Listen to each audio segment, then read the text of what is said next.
you do realize that institutions are totally involved in crypto, right? Surprise? Who would have thought? But the really crazy thing is that they're not just buying Bitcoin, they're buying huge amounts of it. And I don't just mean a lot, I mean they're buying up almost the entire available supply of Bitcoin. And as BlackRock has predicted, that's definitely going to impact the price of Bitcoin. Do you maybe also remember last year, around March or April 2024? That's when it suddenly came out just how much Bitcoin the ETF providers in the US were actually buying. Before we thought it might be a few hundred Bitcoin per day, but then someone published the real numbers. The US ETFs alone were consuming 8 times as much Bitcoin as was being newly mined each day. 8 times as much. And those are unbelievable amounts, and that's exactly when the price started to rise again. And now, we're still in this strange phase where everyone pretends that the current buying rate is only 2 to 3 times higher than the daily Bitcoin mining output. But honestly, 300% of the newly created Bitcoins are being absorbed solely by ETFs. Not by whales, not by other investors, only by these huge companies and organizations. And then there was the thing with the governments. Former and current CEOs, for example, from Binance, people from Coinbase, Kraken, and so on, all suddenly said or started saying, yeah, of course, governments contact us all the time and want to buy massive amounts of Bitcoin. And if all of this doesn't become really obvious soon, at some point, something has to happen. We have extremely positive news here, but Bitcoin remains below $300,000 per Bitcoin and is basically just hovering around $100,000 per Bitcoin. That just doesn't make any sense. At some point, it's going to blow up, or it has to. The demand is just too absurd for the price not to explode. Adam Back, the current CEO of Blockstream, was in the news a few months ago, you might remember. In an interview, he was asked which institutions or companies should be buying Bitcoin right now. And do you know what he said? He said, No. The ones who should be buying Bitcoin now are regular people, individual investors, ordinary people, just regular people like you and me. And that statement really touched me, because it shows that, at least to some extent, he is a good person. After all, Bitcoin was made for ordinary people and not just for the wealthy, like BlackRock, for example. That's a huge misconception that many people have. Before we continue and take a look at what Adam Back said, Adam Back himself is anything but ordinary. He is even mentioned in the Bitcoin white paper by Satoshi Nakamoto. His connections in the world are extraordinary. He knows people we can only dream of, has insights into circles that are inaccessible to most people, and understands exactly how big money is shaping the future of Bitcoin. He predicts that by the end of this year, by the end of 2025, Bitcoin will be worth between $500,000 and $1 million. Let's take another look now at what he said. But before that, if you want to achieve financial freedom through Bitcoin and crypto, click the link in the description below the video, check it out, it's free. And the fact that we had the end of an era, a new all-time high of 73.5, right before the halving point, I saw it as a kind of shortening that it would go higher, if it weren't for all these windmills. Thanks always in correction tools with me in process from Lost Cycle. And so, if you take that, if thank, the as a lot of posted news. $3,000 is waiting. Expect a what in the year? I'm excited and I'm getting started. 500,000 and a minimum of 1 million during this cycle. We will see. I think the other thing you see here is that you're talking about the diversity of research and the different models. I mean, models aren't that predictive, but you know that the models exist. And then is that the Mensching return theory and like the timeline of Italian Ascov adoption or internet adoption? In the weapon, ReplaceWorks really can't sing. It's expensive.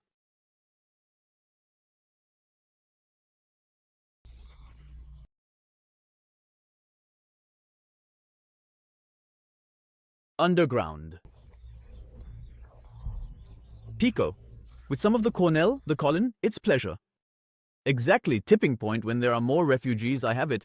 But the owner, everybody's talking about it and I don't think. So, now to Adam Back and what he said. Let's be honest, it's exhausting to constantly hear that institutions or banks like BlackRock, Fidelity, and so on, mega corporations like MicroStrategy, or even governments are buying up massive amounts of Bitcoin and then at the same time see that the price sometimes barely reacts. Logically, the price of Bitcoin should be exploding, right? But the market does what it wants. And in the past, it was often regular investors who triggered the big moves. Today, many people prefer to wait until the wealthy make the first move. Until BlackRock, for example, takes the first step. And then they follow along. Crazy how times change. Yet Bitcoin is actually our chance to change our lives. Back then, with Bitcoin, it was like this. You were there from the very beginning and shaped the market with your purchases. Wealthy people then started to take notice and said, hey, look at what they're doing, and then began to buy Bitcoin. But when prices stagnated, those who had originally built up the market lost interest. And they stopped buying, they ignore what's happening, and that's exactly why things are the way they are now. In the coming months, you'll hear more and more about this. Or maybe you're already seeing it. Small investors are selling, they're exhausted, or they're exiting completely because they're influenced by price movements, because they're swayed by the news, and so they end up selling their Bitcoin. But those who are buying are the wealthy, like BlackRock, for example. And the small investors exit, worn out, and then just wait and see. It's like a disgusting magic trick played by the rich. They buy up everything, suddenly own all the assets, and make you think it's not worth it, until the prices are driven so absurdly high that you can't keep up anymore. The Blockstream CEO is right. The Bitcoin ETFs and the huge interest from Wall Street giants are creating a brutal battle for Bitcoin. Even sovereign wealth funds are getting involved. In fact, Bitcoin should already be worth over $500,000 per Bitcoin. Absolutely no doubt about it. And why does no one see that? And that's what I've been wondering for months. And to the few of you who are listening, why aren't people rushing out when they see how the US dollar, for example, is being devalued, how the euro is being devalued, and governments are hoarding Bitcoin to escape the dollar or get away from the euro? That should be terrifying people, given what's happening right now. Bitcoin is limited, logically, but so why isn't there a rush? And yet no one is reacting. No new wallets, no crowds buying in. Only the big players like BlackRock who manipulate the prices to keep buying Bitcoin cheaply. Basically, it just feels like nobody cares. At least for small investors. It's as if no one will wake up until the Bitcoin price hits $1 million per Bitcoin. And I'm sorry, but not really that I keep harping on this, but it just doesn't make any sense. I'm searching for some logic here, for answers, and I find nothing. No headlines about millions of new Bitcoin owners, no excitement, just the big players quietly controlling everything and buying it all up. Maybe it's me, maybe it's the market, maybe it's the institutions. I have no idea what the reason is, but one thing is clear.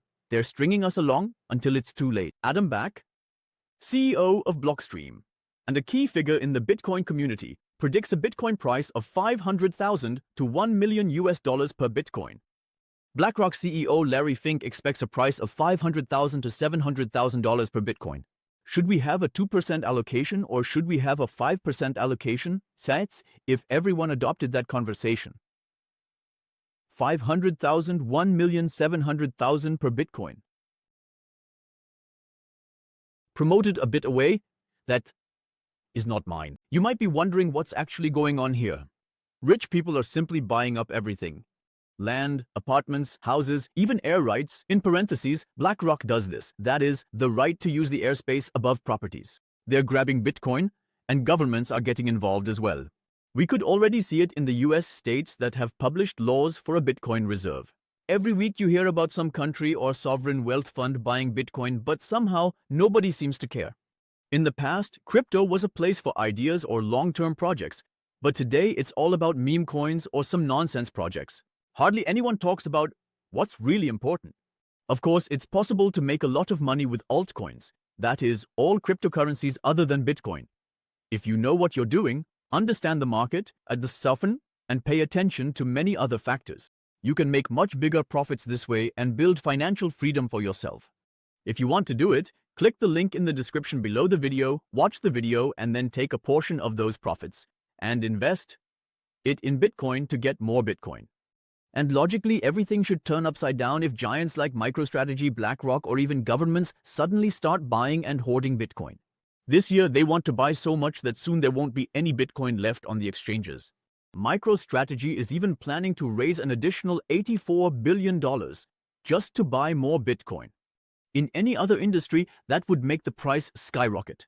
If someone buys a Banksy painting or a Pokemon card for $500,000, for example, suddenly all the prices in that segment go up.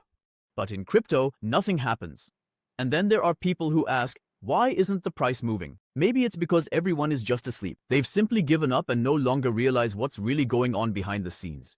Yet it's obvious, if fewer and fewer Bitcoins are available, and more big players are jumping in and want to buy more Bitcoin, at some point it's going to explode, and the price will have to skyrocket. But until then, most people just sit there and wonder why everything is so irrational, why the price isn't rising, and do nothing. Basically, it doesn't matter. I hope you don't let it get you down and that you take action. Even if it's annoying right now, stick with it. And join in.